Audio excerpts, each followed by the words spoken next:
tender, luscious chunks of chicken breast or juicy, thick, meaty thighs are simmered in a sweet and savory broth, then enveloped in soft, rich, creamy egg and served over piping hot, fluffy bowls of rice.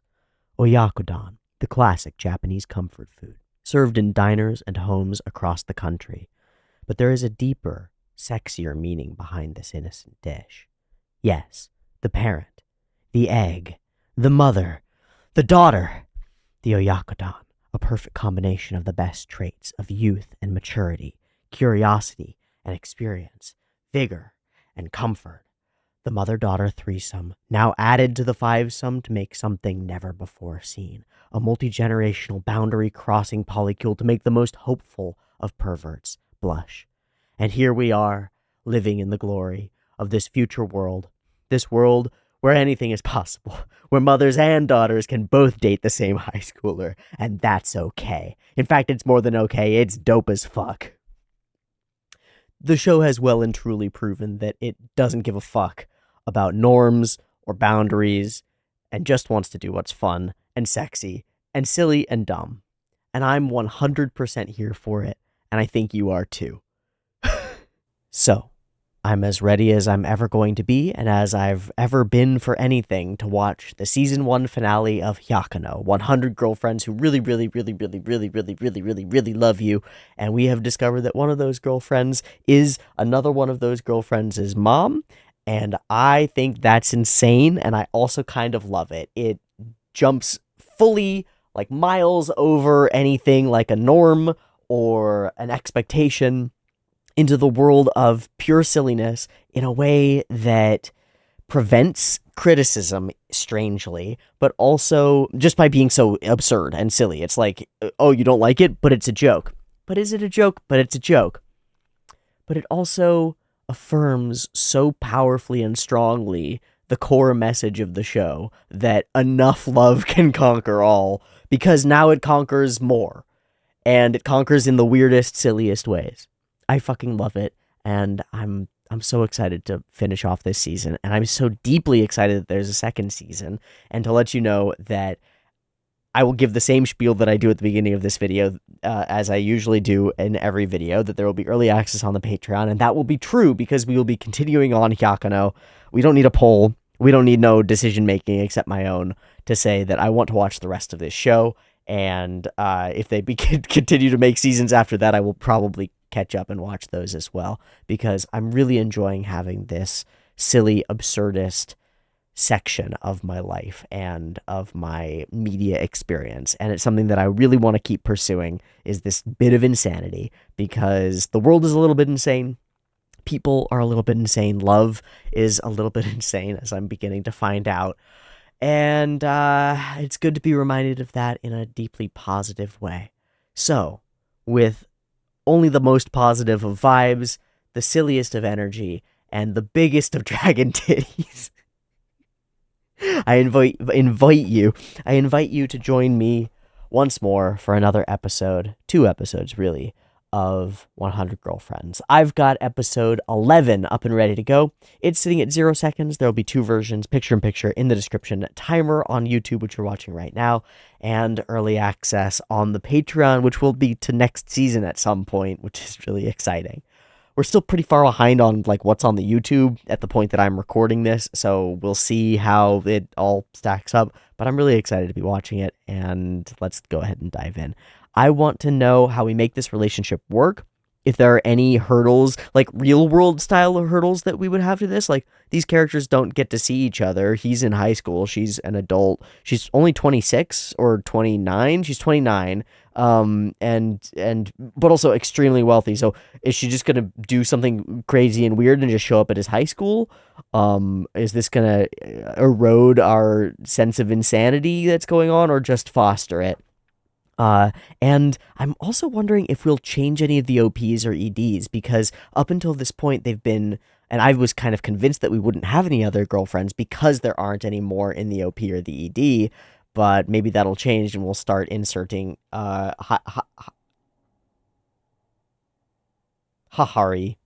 My brain just melted. Hahari into those pieces as well, which might be really cool.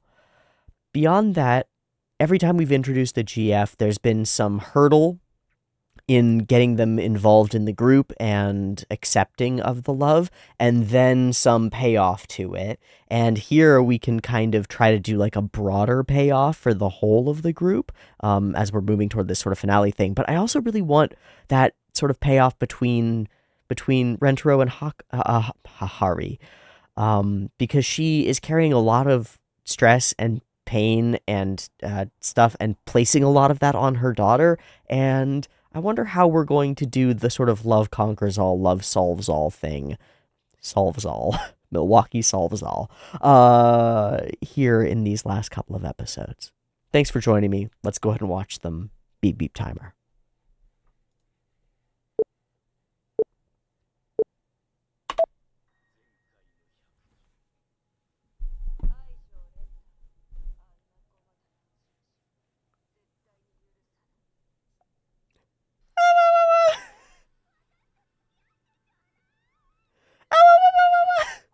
That's the whole recap. Okay, I really hope we'll see.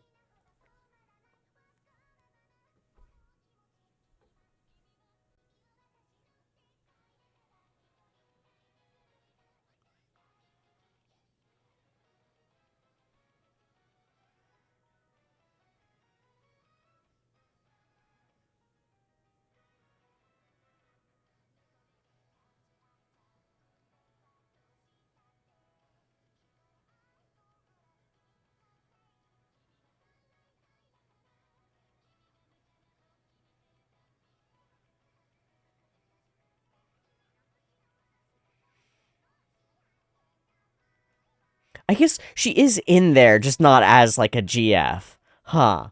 So maybe if maybe added to the end.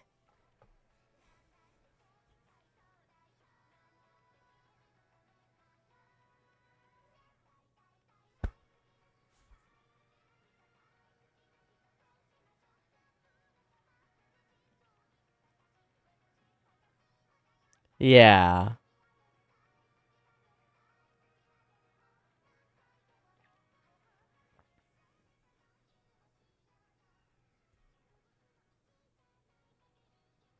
Not 1 in 100, but times 100. It's so warm and fuzzy. It's so dark and scary. That was fast. So how do we break this news?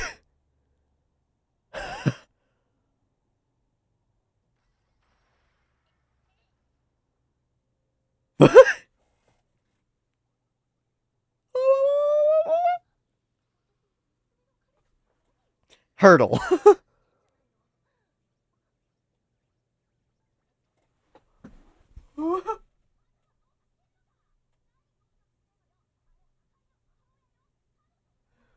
And she's got it going on. And she's got it going on.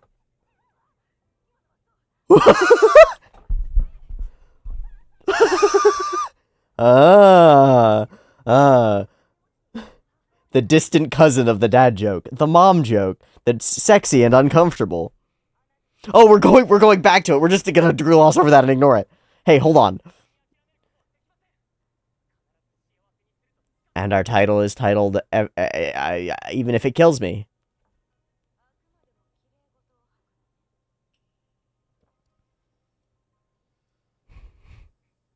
Oh, what the fuck? Oh, okay. My mind went execution. America! It might as well be an execution. It might as well be an execution. But he'll survive it. You're gonna put her in it? Oh, we're gonna put her in it.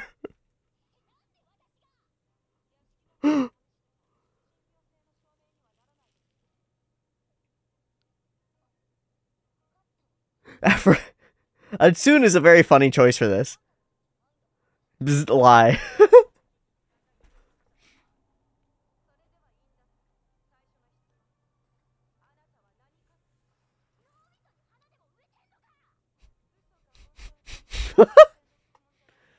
Bitch. Cause manga is why. Good for you. B cup, B.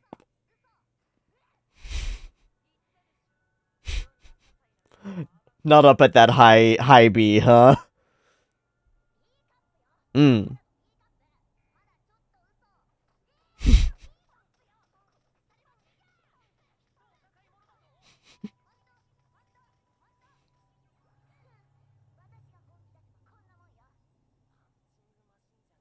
Mm.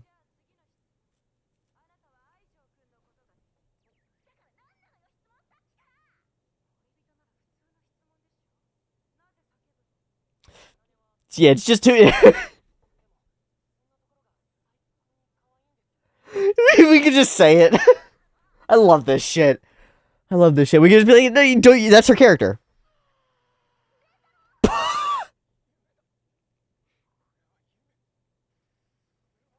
Even the slightest lie, though.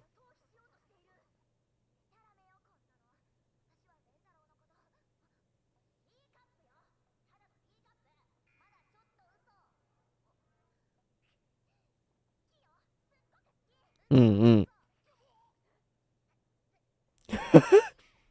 She's gotta go further. Way further.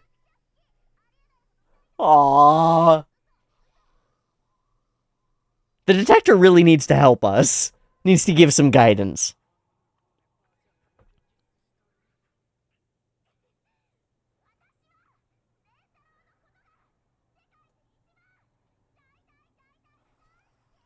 All of them do.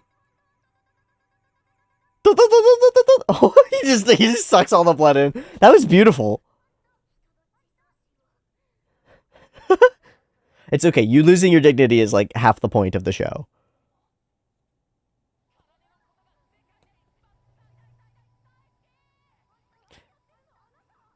He just wants to prove it. Yeah.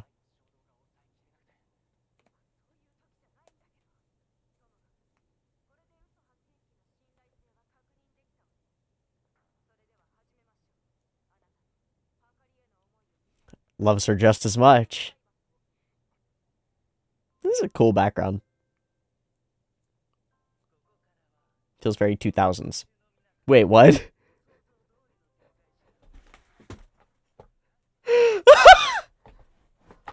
You gotta be fucking kidding. Ah. Ah. Ah.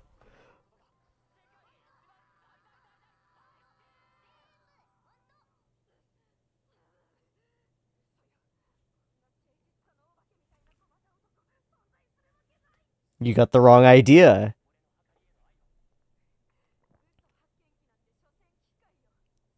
Oh, don't fuck around. Yeah. We're fully referencing the runtime. Oh, I wonder if we will.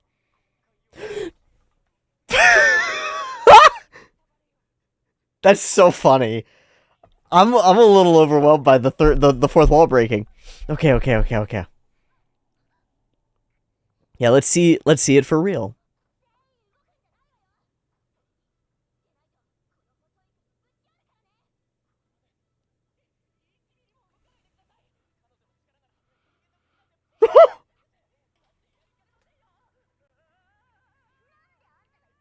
Because he loves her. Because he doesn't want you to break her neck either. So cute. Someday?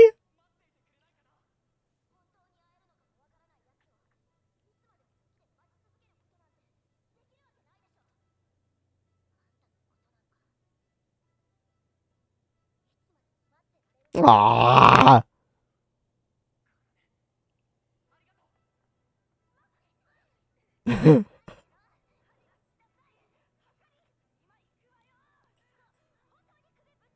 Don't, please don't. Holy shit. The mother's love stuff, yeah!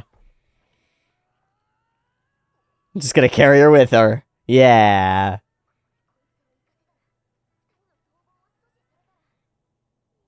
But we don't want to escape. We want to bring her back here and talk this out.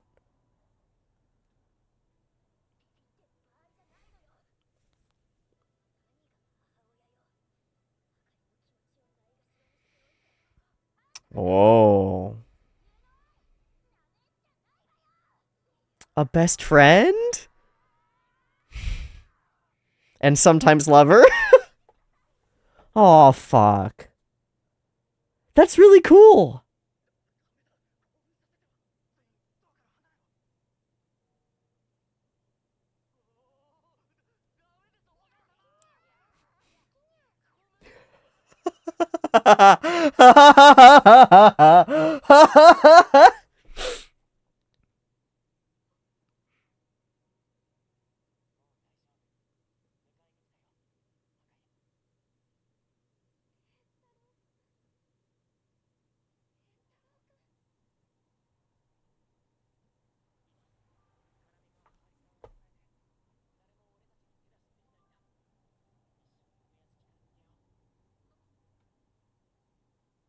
It doesn't solve it, though.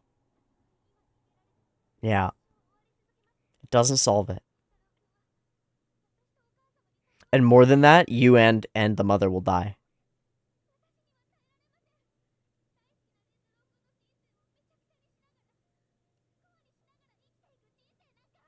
So we need another way.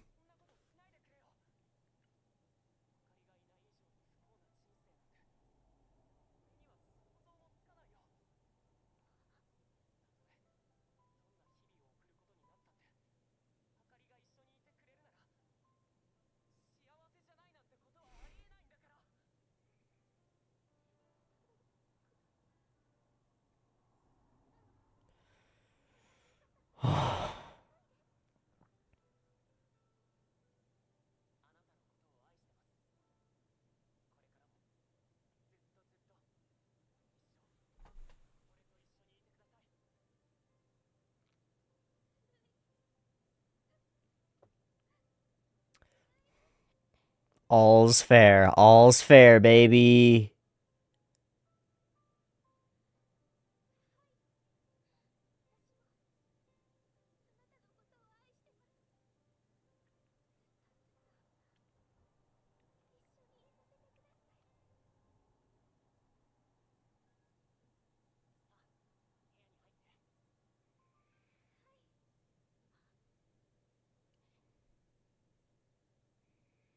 Please don't fuck up. Just realizing what you were actually about to do. Please don't. Yeah. Go grab her. Go grab her. She'll be fine. Oh, fuck. Snap, crack, snap, grab.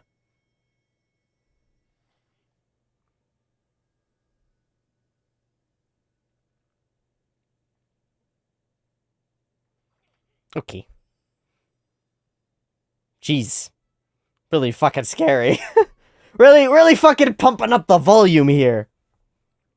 We're gonna have the mom drag him back in?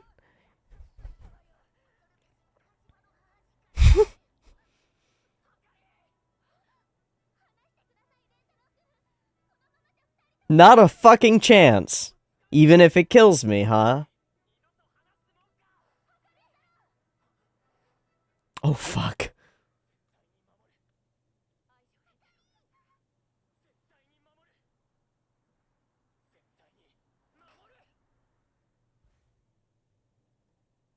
Oh, shit!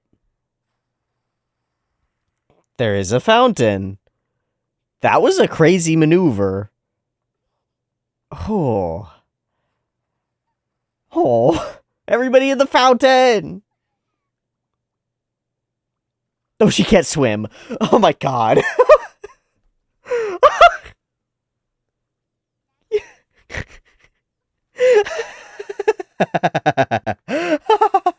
That's such a perfect little exclamation point on this really, like, romantic sequence.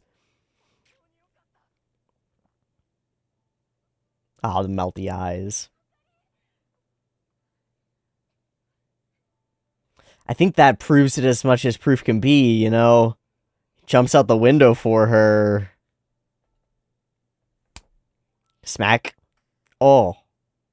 Oh. Her? Beautiful. Harsh, but beautiful.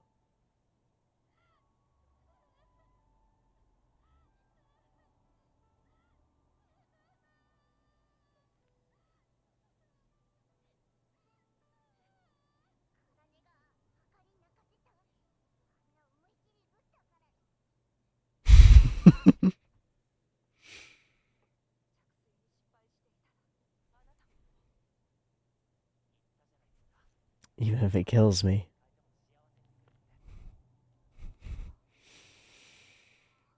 Oh, shit.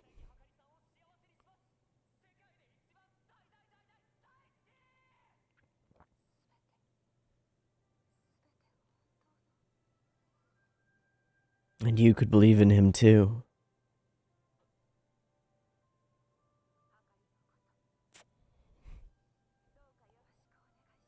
I'm crying. Fuck. I don't know why that broke me.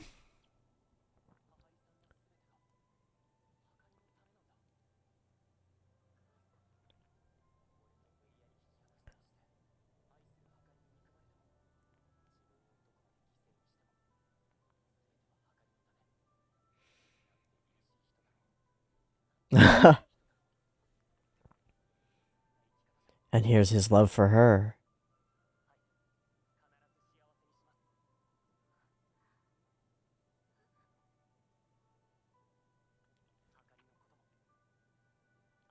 Ah!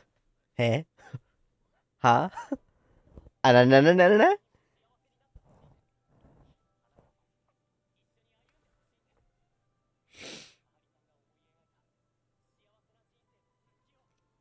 because it's putting that away and believing, like, losing belief in it.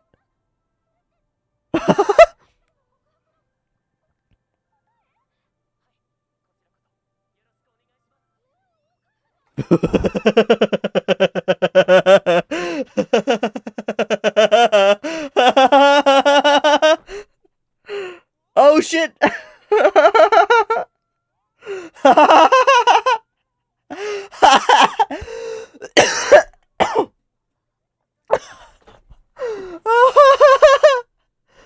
Oh, fuck. Oh my god. And we convert to sexy. Of course. Of course. Damn, I wish I had all this stuff for the editing. I'm not gonna put it in. I've already done the editing part for the beginning. Oh, does she have a mole right here? Oh yeah, because when she's bigger, it's there. Holy fuck.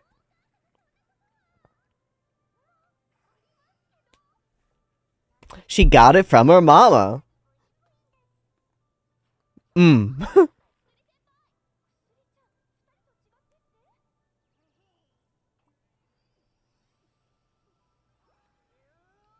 That was cool. I mean, like, I know what we're doing here. That's great. Tactical.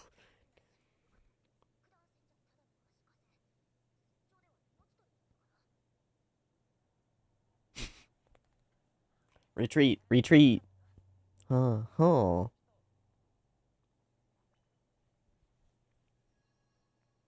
You have your own charm.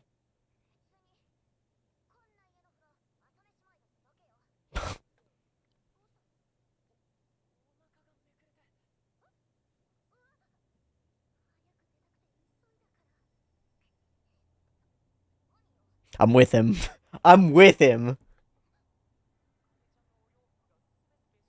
Right.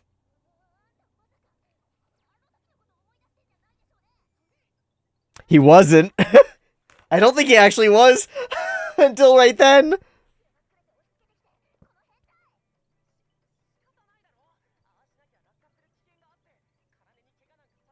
I love that nothing has really changed.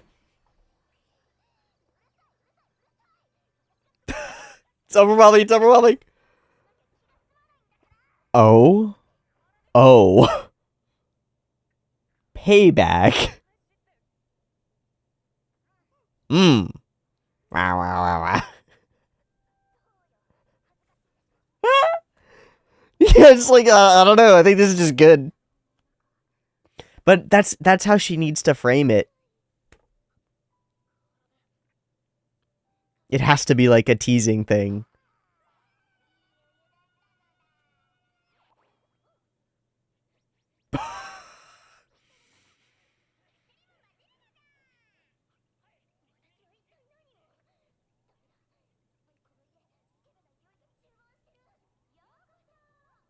Good vibes. Good vibes. She really hasn't grown up much, has she?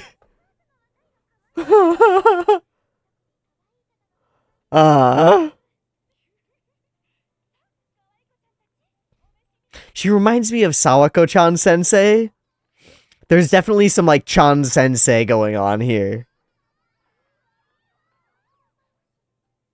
Force of a million tropes. Yeah, what are we doing here?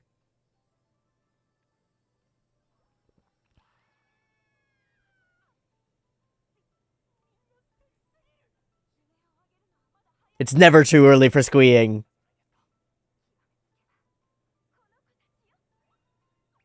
Oh, fuck. It just keeps going more and more.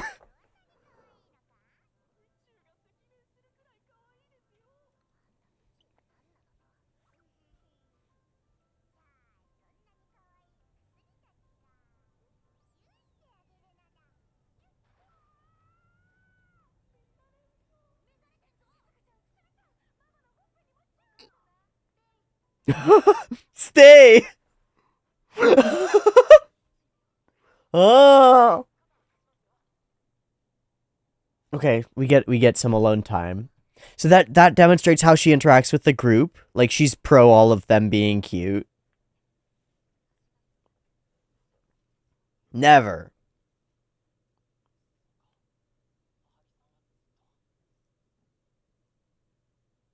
She's been living vicariously like through her daughter. She's closed off her own life.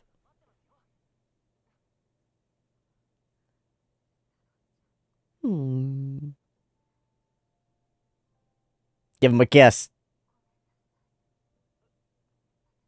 Yeah.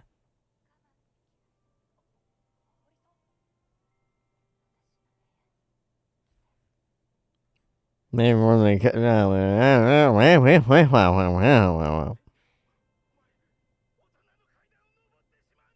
That's a good question.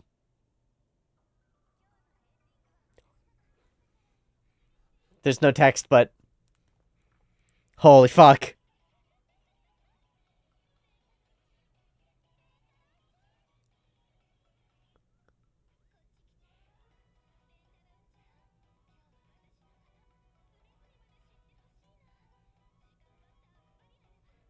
All Alice in Wonderland.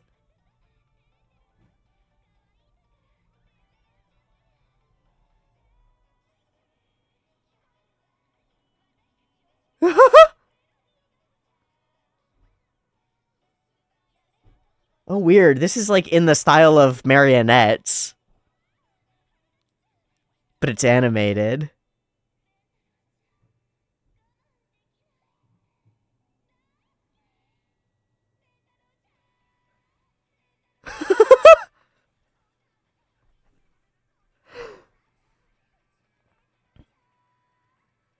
So is this our Fade to Black sex secrets? Yes, it is!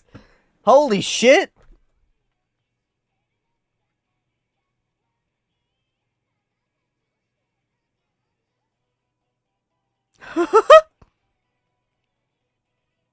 Stop walking against the grain, Hahari. You can't stop it.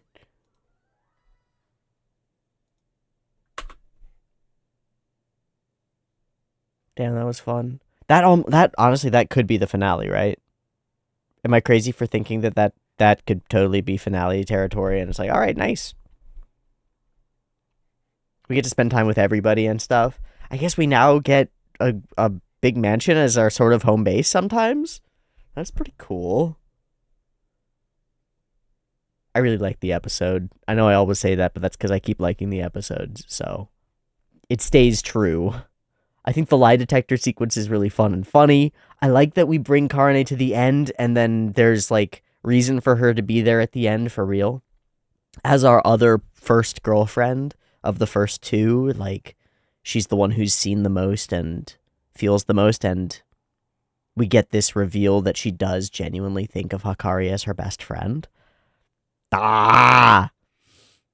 The others take a major backseat, except in the sort of back half of the episode, with the exception of maybe my favorite gag in the episode, which is them trying to talk Hahari down from jumping off her balcony, but also trying to pretend to do it as believably as cats, so that the guards don't notice them. That's absurd. The special ending is fun. I do wish that I could understand the text of it, but there's plenty other things that you don't need language to understand. I like that we delve deeper into the, like, fourth wall breaking in jokes about what the expectations of this moment are going to be, from telling us that we could spend more screen time and just get rid of the ED, and then telling us that there's a special ED, which is really fun and also makes you really excited for the thing that's coming. That's not really a spoiler. It's like, that's exciting to me. I think it's so cool. Or the moment where we go, this is all going to go the way that you think it will, so we're just going to speed it up a little bit. We're just going to do a montage that makes Rentaro look really cool, because you know how this goes. You know what he's going to say. He's going to say that he loves them all, and this is how it is. Like, duh. Shizuka says at one point, the power of a million tropes, and that really is a great distillation of the show, but a really solid distillation of pieces of this episode, too. The, like, falling off of something and having to cling on by dear life and then almost falling off yourself, like risking your own life to save the other, is such a trope, right? It's like, in everything, throughout things, fall off the cliff, fall into the well, fall off the whatever. And it's perfectly romantic. It's a silly setup here, and it works perfectly. And we all go, yeah, okay, it's a silly setup, so what's going to happen, though? Like, he's going to pull her up, right? Yeah. So what's going to happen, though? Are they going to run in and pull her up? No. He's going to take that, and we're going to convert it to, like, a leap of faith sort of situation, where he finds a way through and puts himself at risk. Because even if it kills me, and because he's as honest as can be about it. That's cool. I think that's cool. This is, I think, the most fourth wall breaking episode, and I think it's my favorite thing overall about the episode. We get it from the very beginning, where we do our silly recap that's only a few seconds long, that's like, you'll never, I hate you, I love you, bam, done. Humor. What do you expect from a recap? A recap. What do you not expect? 2 lines, and then it's a joke. Perfect. I love that she's here to see this. I think that we continue to demonstrate this show's ability to do silly faces and have them land as reactions to other things going on in the episode. I think it's just fun. It's also an emotional roller coaster. It's like up, down, second to second, minute to minute, and because it's so absurd, I think it's able to pull me along with that roller coaster, and I'm down for all of the turns and twists and loop-de-loops and silly shit like, oh, don't you get it? She's just a tsundere, but it makes her so cute, and I love her. That it sees her saying that she loves him as a lie because it's not quite accurate, I think is really wonderful. It's very silly. It's as absurd as everything else, but that's the whole idea. I wanted to say, I really just like this color scheme gradient. It reminds me of one of the, like, OG Microsoft Paint color scheme gradients, and that's fine. I love that shit. I think it's beautiful, and it also reminds me of, like, mid-2000s anime with mechas and big guns or swords or things, you know? Yeah. Squaring off. I like it. I like it a lot. Condensed version of events. And it's all just cool poses and sick high contrast moments. But she still can't really believe it. anything can be fooled. In fact, she can be fooled, right? And at core, I think this is the problem. Hahari can't trust at this point. She's been betrayed, right? By loss. She can't believe that somebody will be really that true to their intentions. And even if they are that true to their intentions, fate or time or disease can come and take them away, right? I'm projecting all of this. I'm just adding all of this in, right? Because we have only these slivers of information about Hahari's actual past. But the way that she acts is as though she can't trust people. She can't trust him to be telling the truth. She can't trust the machine to know that, because love is inherently damaging and trustworthy. It's a place that pain happens, right? Something like that. She doesn't want Hahari to go through that kind of shit. So nobody's going to be good enough, even if he's the bestest. It has to be proven in some better way.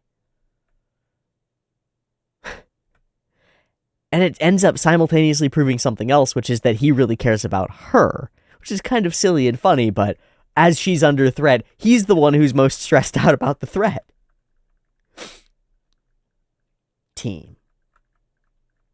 Of course I can wait for you forever. Even though she said otherwise, but of course she did. That's soon 101. A mother's love and a best friend's love. I think this ends up being really powerful too, because I don't think that she's said anything quite like this. They've been at odds this whole time, and I think it's true. I think they are best friends, but I love that she says it. I think that the detail work on Hahari's hair is beautiful. There are a couple of other really beautiful things in this episode. But I think that really stands out to me. Nobody can stop us. We can run away, but that doesn't really solve it, right? There has to be a different way. And so she's looking for a way to free him. That's why she's out here on the balcony. Even if she's not really conscious of what she's trying to do, what we present in the text is that she's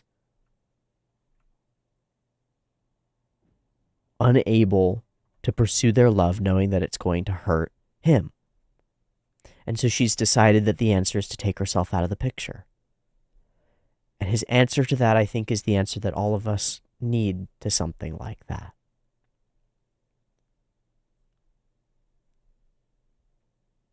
Whether it's at the extreme of suicidality or the much less extreme of like, I'm the problem, so I'll remove myself from, like, I don't want to cause you pain, so I'll stop this, right? I'm the bad guy in our relationship. It's an attitude that my partner has sometimes. And I can't live with that. I can't do that to you, right? Something about me. In this case, it's not that there's like something fundamentally about Hahari that's wrong, but it's created by this circumstance, which ends up being maybe universalizable. There's something about me that's going to hurt you if we stay together, and so I'm going to remove myself from this picture. She says, I can't live like that, and his answer is, then stop this, because this isn't the answer. The worst thing is having to live without you. So let's take that off the table and look for a different answer, because that's not in the realm of possibility. No matter what is going on, what pain or trauma we create here, I've decided that I know that I'm okay with that because it's worth it to me, because you're worth it to me. And it's really kind of a fundamental perspective shift, I think, between like, there's a problem and so the relationship should be dissolved, versus there will be problems inherent in a relationship. This relationship is worth those. Let's figure them out. It's pretty powerful stuff. And it's stuff that I kind of need. As long as I'm with you, there's no way I could ever be unhappy. She says that it's not fair, but my mind goes to it's all fair. This is love, you know? The stakes are high. Kind of life or death. And we haven't talked about that or brought it up in the show for a while. But I like that our supernatural element, the God thing, places these relationships at a life or death stakes. Because it brings us to this place where we can buy in that these characters care this much. And it elevates love and romance to the position of life or death stakes that it really feels like it's in when you're in it. It's like the only thing that matters, even a little bit. Life or death. So it's all fair. Because it matters more than anything. Now and forever. It's the kind of place where you say things like this. And you try really hard to mean them. And really hard to make sure that they never become a lie. Forever. So then the adrenaline kicks in and we make this into a scary situation, which is really fun. And it's another example of those, like, man, we bring this to the peak of romantic expression of intent and love between characters. Like, wow. And then we drop it into a place where we have to prove it, and it's scary, and it's actually life or death, you know? Okay, so does that come together in action? And this brings it up in brings our hearts into our throats and makes our stomach sink and drop and makes us feel that. It accents it, you know? Whoosh, fall. And it's a pretty sequence too. Bam. And then I will keep her safe. I will keep her safe, even if it kills me. And he does a crazy acrobatic maneuver that could have failed. And we bring it up a little bit later. That could have not worked, and you would have died. Yeah, and he would have died protecting the person that he swore that he would protect. He's cradling her skull in his arms. Like, his skull shatters here, and she probably survives. If he misses the water. But of course, that's not the story that we're telling. Shizuke can't swim, but she jumps in anyway. It's another contender for best understated gag in the episode. It's really tough.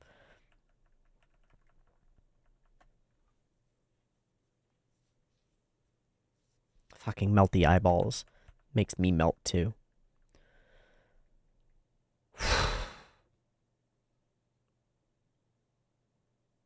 You can think what you want about Karane's slap. I don't like the slap part of it, but I understand it. Baka.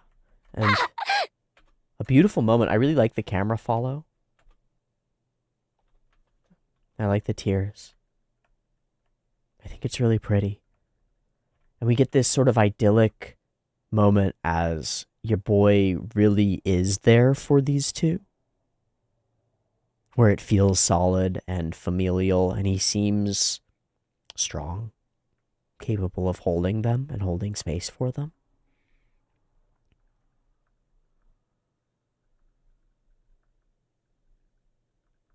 He meant it. And she realizes, and this is, I think, where the episode broke me a little bit. As she... And the episode knows what it's doing, right? The music is here, and this visual element brings in a sense of grandeur and something beyond important. Ethereal and cosmic. It's the right image, I think. It did what I needed it to. Please take care of her. And that converts to his love for her and his care for her. He sees her truly for who she is, not as a dragon, but as someone brave and protective. Maybe as a dragon. Just a cool, scared one who wants to be happy too.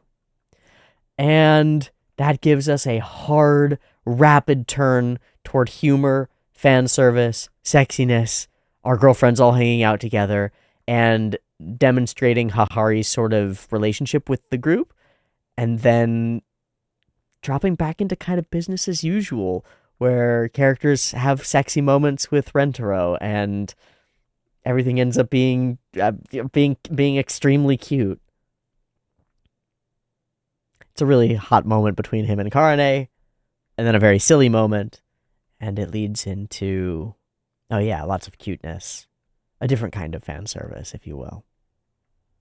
And it is. It's lovely and cute, and it all tones down into this quiet moment where she asks him to join her in bed or in her room. It's unclear where we're going to go with that, or if we're going to cut to it. I don't know. And then we get a dope special OP or special ED, which is really cool. We got like, what is this exactly? Is this a specific reference? Are they all fairy queens of different? Because she's like night and stars and stuff. I don't know what this is a precise reference to, because the other one is a precise reference to Alice in Wonderland. We've got the Cheshire Cat, and we've got the Mad Hat, the White Rabbit, and we've got the Queen of Hearts, and we've got I guess that's probably the Mad Hatter, and that's also a rabbit, but I don't know why there are two of them. It's really cute and super cool, and it jumps through a couple of fun styles. I think it's really nice that they did a special ED for the addition of this like extra unknown girlfriend. And then it gets fucking weird. Not that that's a bad thing. It was weird from the start, and it's supposed to be, and I love it. From the most poignant romance to the silliest fan service to the cutest other type of fan service to the most goobery goobers, our show continues to hit. Is that what the kids are saying these days? That this shit hits? Because this shit hits. Let's watch another one. I'll do a little breaky thingy just to make sure everything is synced up, but then I'm going to come right back for the next episode, and we'll finish off the season. This was great. I expect the next one will be great too. See you in a sec. Peace. Our episode is titled 94 to Go. And we're starting right where we left off. What a joy. Okay, I'm ready to roll if you are, so let's beep beep timer our way into the final episode of 100 Girlfriends. Beep beep timer.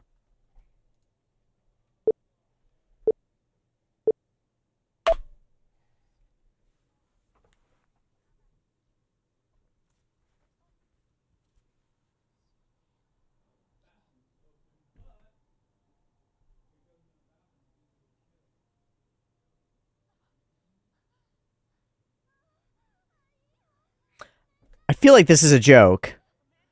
No. Seems like it's not a joke. It feels like it's a joke.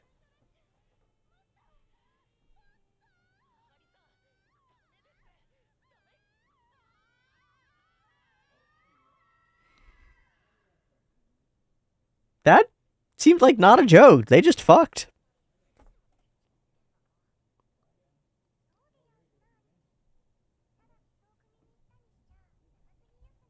Hmm.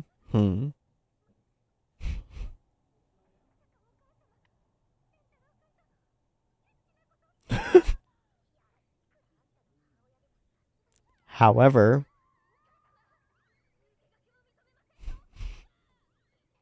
I wonder if it is a joke. They were not. Is it entirely normal? Whoa. What?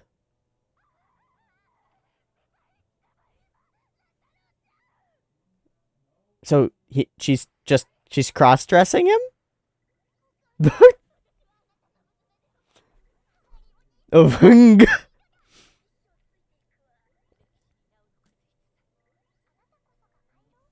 hmm. And they all like it.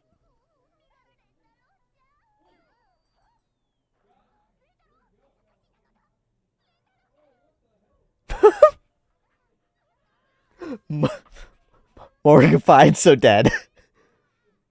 How do we bring him back? So wait, she asked him to her bedroom to dress him up in girl's clothes? With the power of science?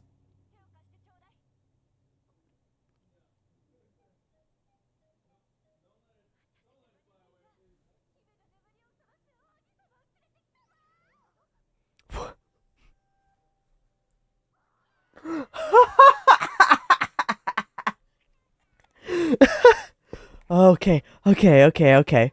Yeah, no. I get it. I get it. All right. Yeah. No, this makes perfect sense. Renjiro's a girl now, and he's asleep. Therefore, I mean dead. Therefore, Yuri, put the goggles on, motherfucker. Put the fucking goggles on. So they're all weird perverts. That's good. That's true. True to life.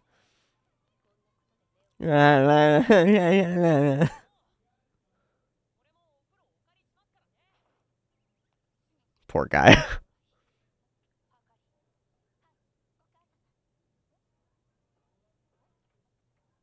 Oh, fuck.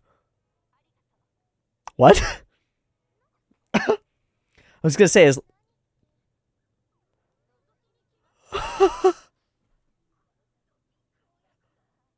Wow.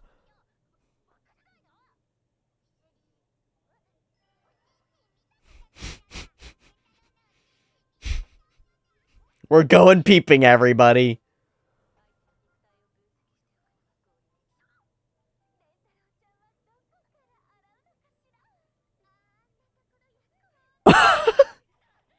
I don't know how to feel about this. You know what? No, wait. We're way past all of this shit. We're in pornception silliness land.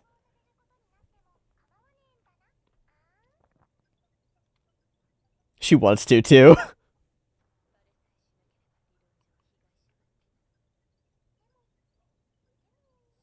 Demo.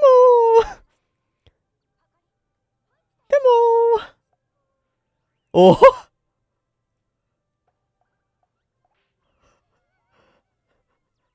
Just put her away.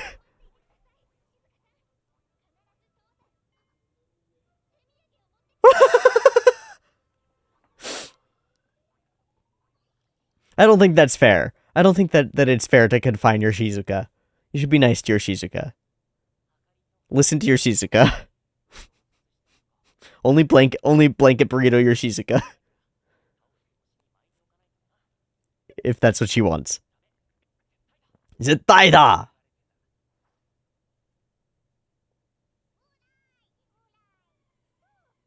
They're wearing the costumes too?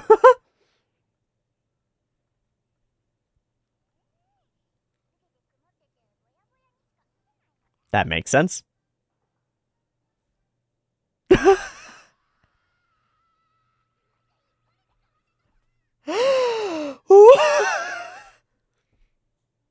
Truly horrifying. Yeah, it's haunted. No, there's nothing there, man. It's just your imagination. We'll send the next agent.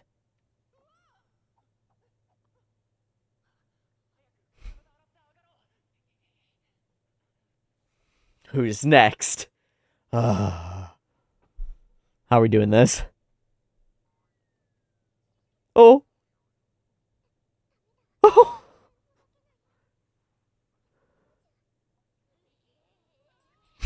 They will effectively peep.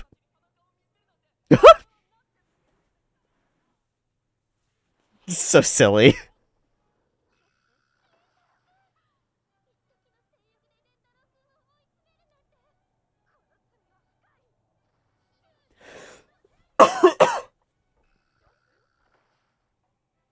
Whoosh.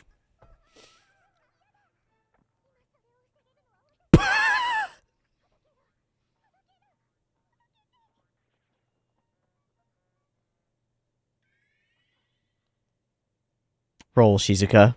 Roll. That's it. There we go, Shizuka. With great power.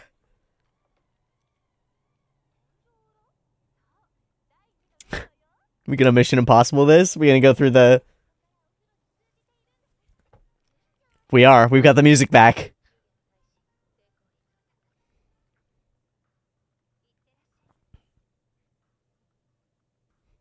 You insane people who I work for. Alright, everybody, crawl. We're hunting for Dong. Kitty.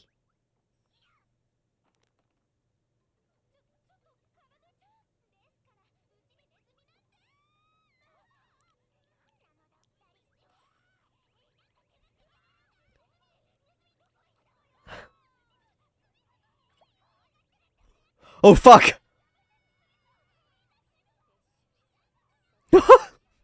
Coping, coping, coping. Oh, shit.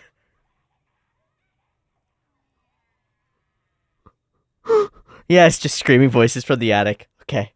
You got it. You got it. Holy shit, Shizuka, that's so scary. You got so much padding. Keep your head turtled in.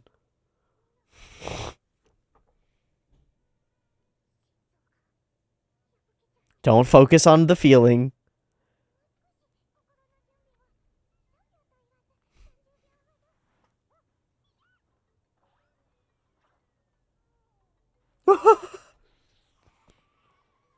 Yeah, Shizuka. Oh, shit. Okay, no longer safe. What?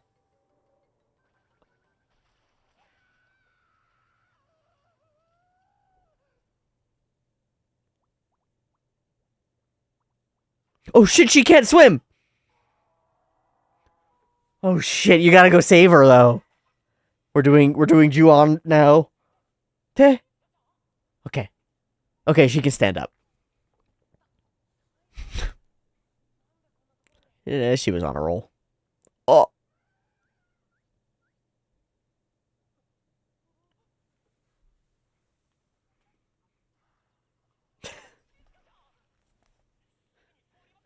The one who refuses power is the most worthy. Oh, is he still not wearing?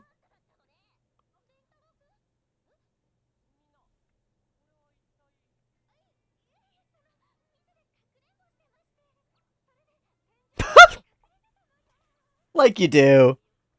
Yeah.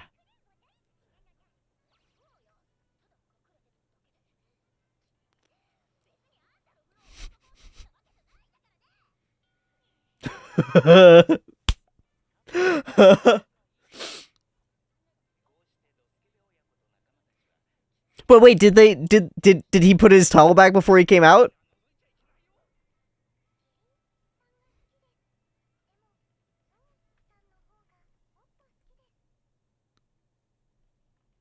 Oh, here we are.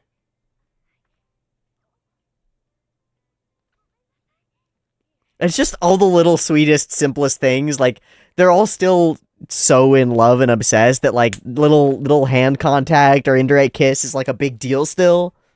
It's so cute.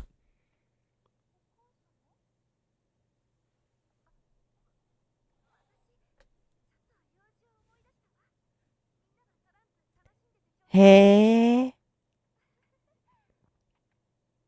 hey,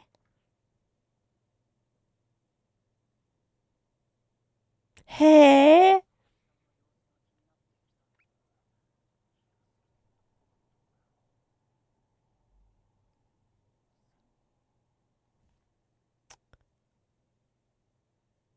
Something okay. Morning.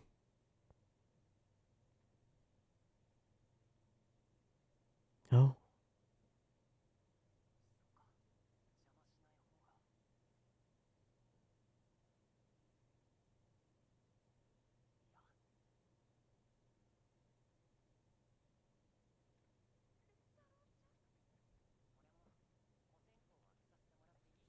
Hmm.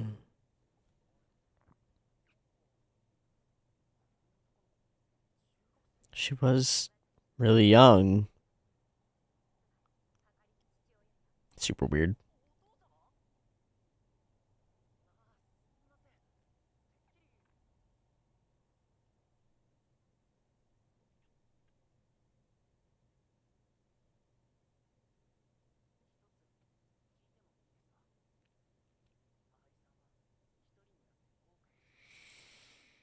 Hmm.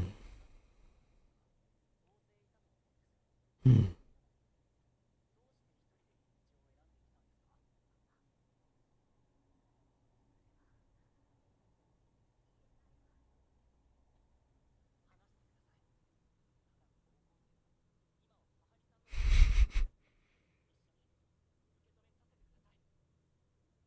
Wow.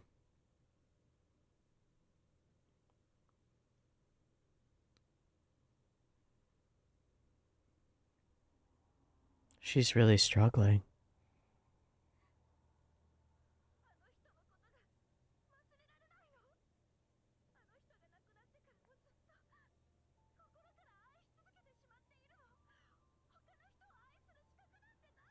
Of course you do.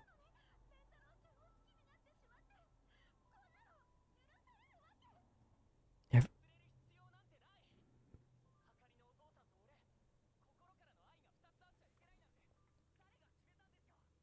Hmm.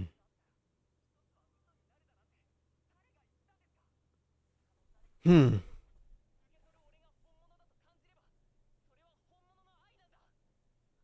Hmm. Hmm.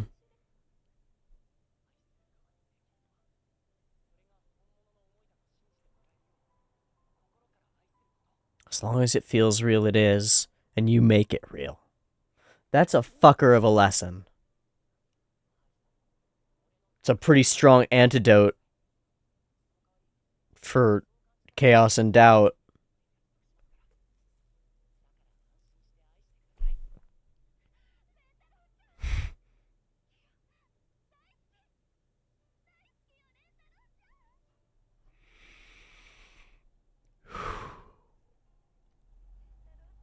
If it ever stops feeling real.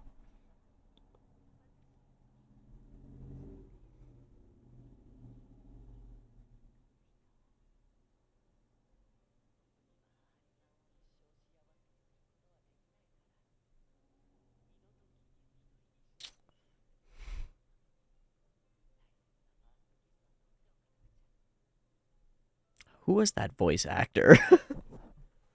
Fuck. So she is a virgin without a first kiss. And she's been holding back since then. You better kiss that girl. That's what's up. That's the way of it, Rentaro. My man. And symbolically, she can let go without letting go. Because you don't have to, but you can. That's so cool that the love for multiple core is also the answer to her struggle. It's really cool. I had no thoughts that that could happen. Jesus fuck.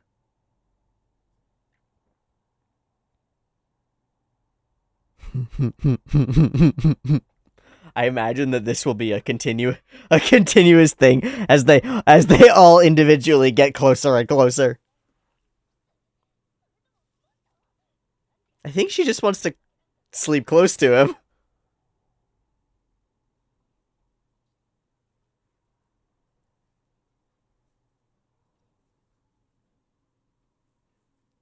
They all do.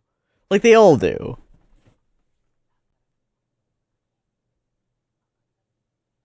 Mirror.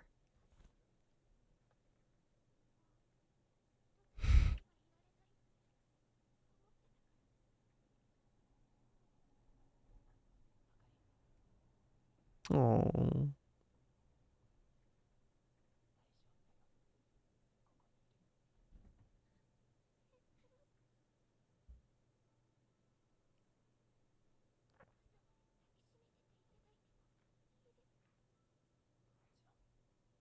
She's listening. Yeah. It's not as evil. It's not as evil as you thought. Scheming.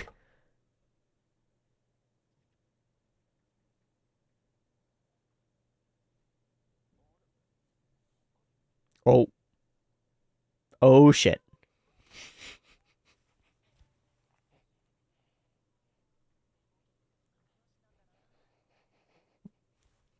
Praise be.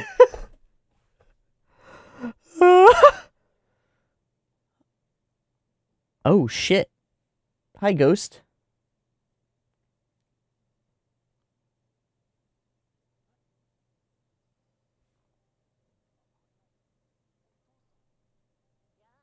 What the fuck? What?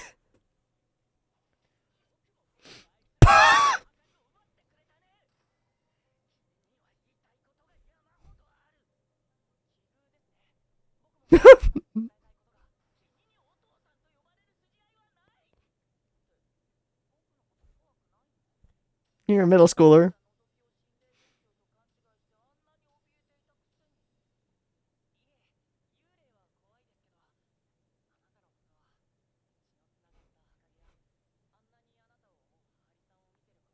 He's so straightforward.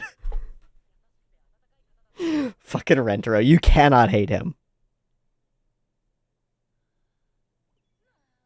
Nanda.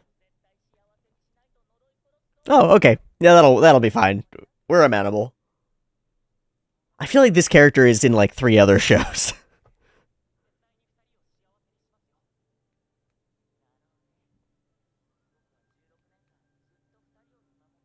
Mm-hmm. Mm-hmm.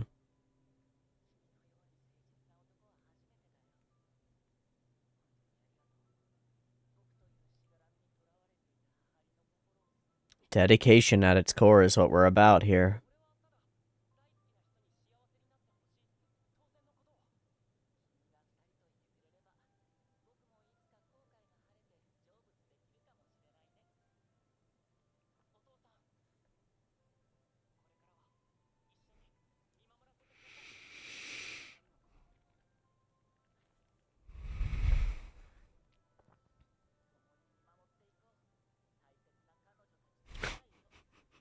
It just struck me how weird that is. It just struck me how weird that is. How he's like a little middle schooler.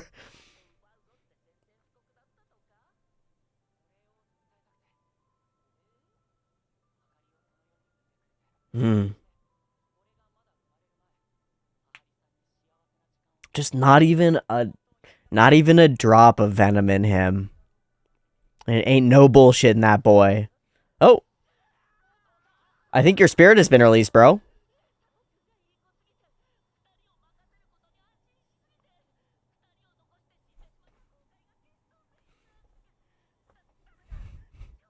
Oh shit. Yeah, but ghosts go on to the other world. Good job. No, you did good. That's really fucking funny. That's really fucking funny. No, that was real, dude. That was as real as could be.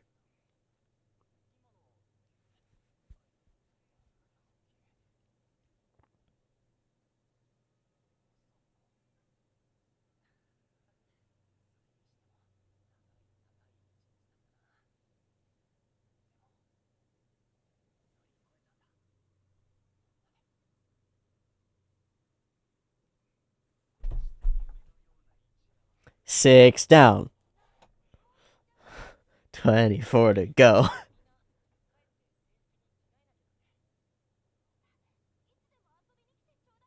Come live here.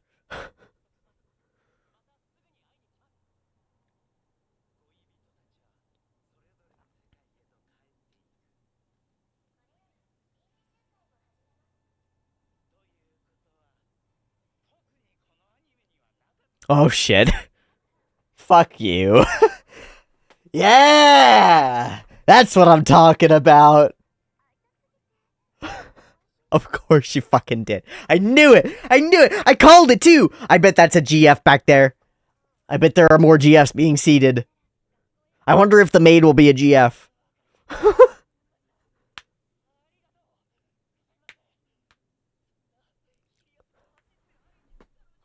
So silly.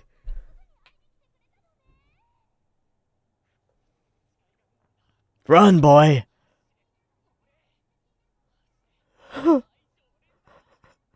Run, boy.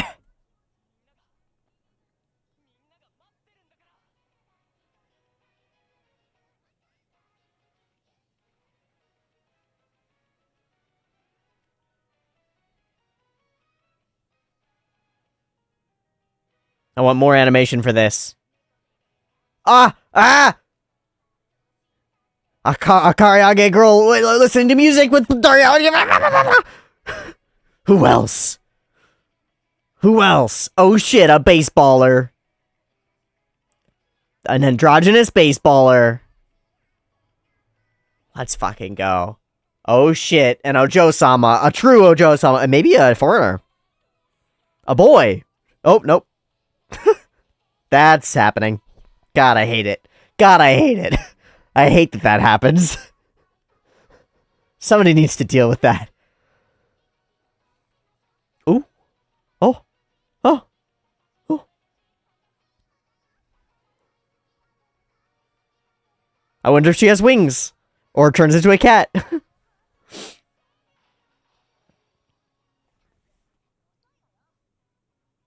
Nobody's gonna question that the chair is gonna hang out on the school. No, it is fine. That's fine.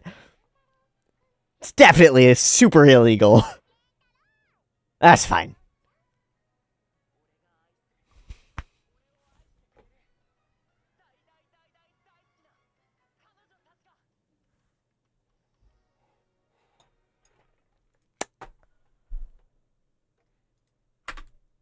That's it. That's the whole thing, y'all. These girlfriends sure do be loving him, and he do sure be loving them, and that's all that it needs.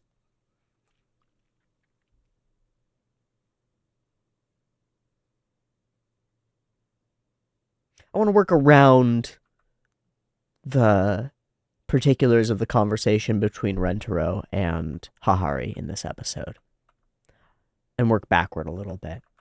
Starting here, I love showing off the next set of girlfriends. It's like, of course it's classic shit, but it makes me so excited for the future. I'll immediately forget all of them until they get introduced again. That'll be great.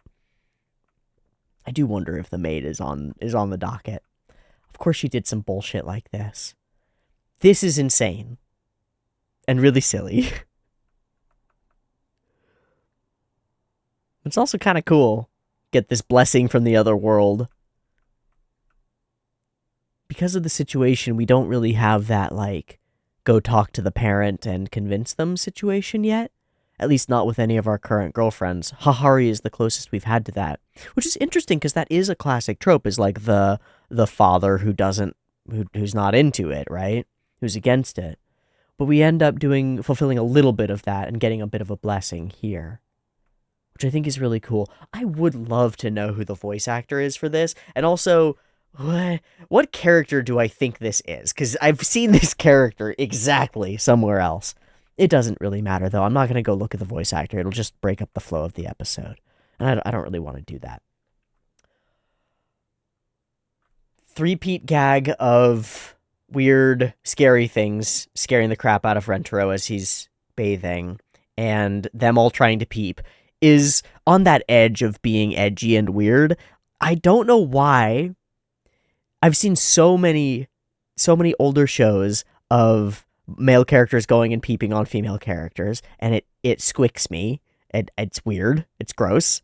And this feels even weirder and more gross. Maybe because it puts the person who I like identify with more physically in the position of being the one peeped on. It feels gross. Which is strange because on the other hand, like if there was consent involved, I think it would be cool and hot. But there isn't, and so it's weird and gross. And I don't know exactly how to work around that because I have an emotional response to this sequence that otherwise is pretty much funny and mostly taking the piss and just being a gag. But I think it does accent how much we tend to be okay with like casual perverse kind of assault and infractions on privacy. Makes you think. Also gives a chance for us to turn Shizuka into a lovely sushi roll and roll her around a bunch, which is super cute and super silly and also kind of fucked up.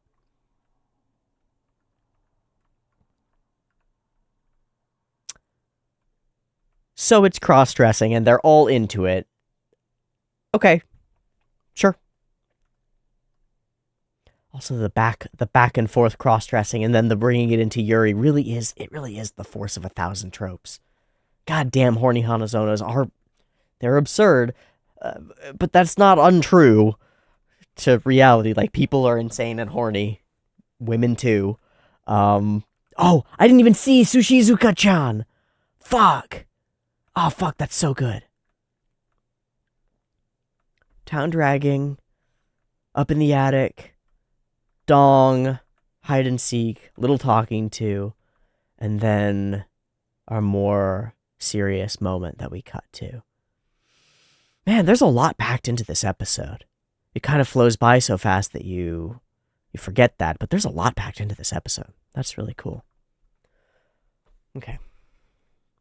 So I said I wanted to circle around this. We set out the situation. You regretted being alone. You didn't want to be. But surely you had options. So why did you choose to go through life alone? Why do that? And she pushes back and he pushes. Let me share in your burden. And we take a real moment here while she collects herself.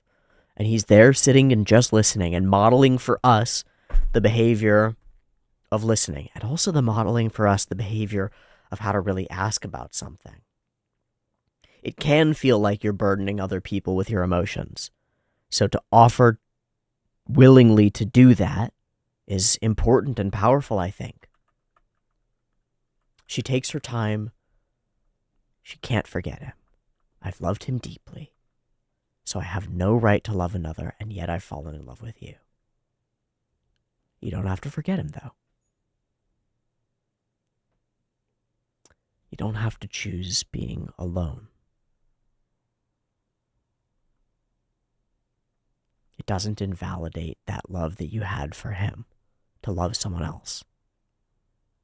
Especially not across time, right? Like you loved him at one point in your life and you love him now. You'll love me at some point and you'll love me now. And both are true. And then comes, as long as it feels real to me, your love is the real thing.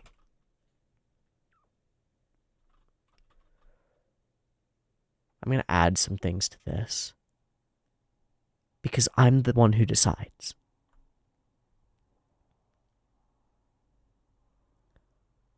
One can, and I can, and I have, get into this position of doubt of like, is this really what it's supposed to be? It's like none of us can understand what anyone else's experience of love or romance or any particular feeling really is, except in how they express it and in how it gets conveyed through media, a lot of which is very different from reality and is never going to be an actual inside track view of what's going on. And that is never going to be, even if you get a really coherent person who really understands their own experience of it, expressing it and explaining it or expressing it through a piece of media really effectively, that's never going to be the same as your actual experience. So you can sort of get into this place of doubting yourself, like, is what is going on here, is this really that? And there's an answer that always answers it, which is that if it is to you, then it is, because there's no third party that can decide for you. You can go to all the therapists in the world and talk through it as many times as you want with them, and none of them are going to be able to tell you what you actually feel or make the decision for you. So if it feels real to me, then it is the real thing. And this whomps her. And it whomped me too, as long as it feels real. So how do you make it feel real? That's a really good question. What if it doesn't? What if you get to a point in your relationship where it doesn't feel real the way that it should? Is that the time to throw away the relationship? Maybe. But maybe, like Hahari on the edge of the last episode, maybe that's where we come to each other and we find another path. But how do we make it feel real? By pouring out all the love in your heart and making it real. By metabolizing it into something, by turning it into something else, by turning it into action. Because love is just a word, really. We use it to describe a feeling and also a commitment. And neither of those things is meaningful at all without some form of action. Because you can feel all the love in the world and it amounts to jack shit. And you can commit to all the love in the world and it amounts to jack shit unless you follow through and do. Because love is a doing thing. Not a thinking or a feeling thing. It's a doing thing. So if you act as if it's real, if you pour it out of yourself, then it is. That's all we can do. And then we cut here, and this is a crucial piece and a line that, like, I want to take notes on, right? Like, I want to write this down or, like, write it on my hand and be like, all right, I'm gonna bring this up at some point. let's put up some guardrails around our relationship so that if it ever starts going off those rails, we can make a change. If it ever stops feeling real to you, please tell me. Right? Because then maybe I'm not doing the pouring out part right. Maybe there's something in the way. So we open that threshold for communication, and it goes both ways, and it's fair. So with that done, don't be afraid. And she does, and she can, right? Because he's able to be there for her and show her that he will be, and convince her really and truly that the love is powerful enough.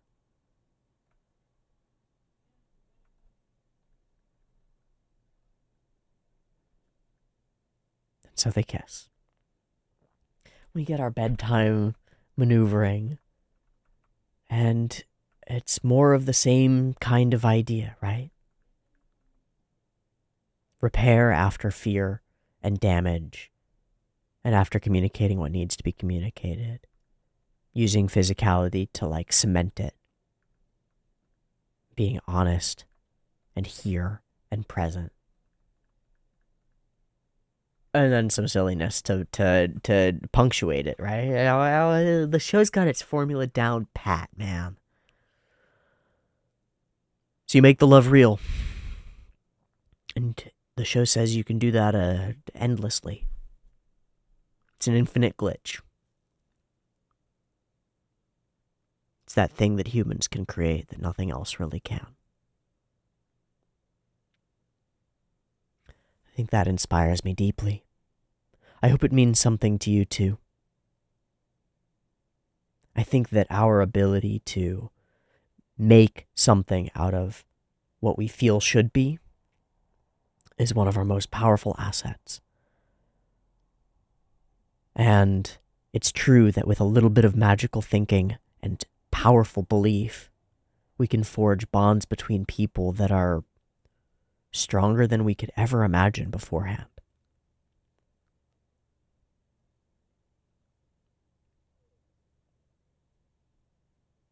I think it extends out even beyond romantic love to just about everything. Anything that you can care about and pour that care and love and attention into, I think you can make real. It's just that love is this invisible glue. And so when we talk about making it real, it feels like something more, because it's this thing that we all know can be there or want to know can be there. But we need that secret to make it come to be. Pour your love into it, and it will.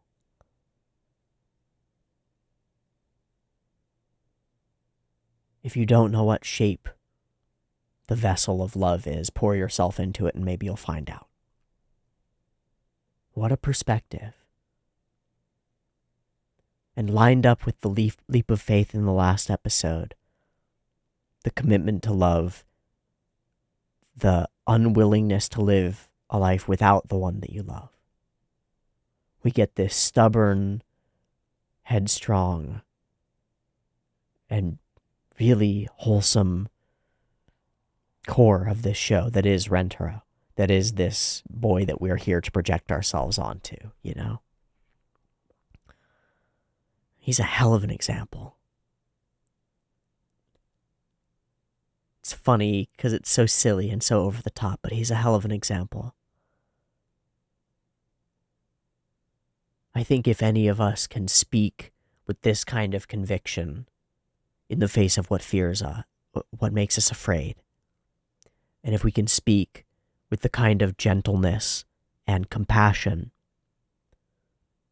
that Rentaro does to Hahari in this episode, and to Hahari in bed, and to all of his girlfriends all the time, I think any of us can learn to really make love real in our own lives. So for showing that example and for making us laugh along with it, I am really grateful to this first season of 100 Girlfriends, and I'm really excited to see what the next season brings. Thanks for joining me for the journey. Much love. Early access on the Patreon. I'll see you next time for more. Peace.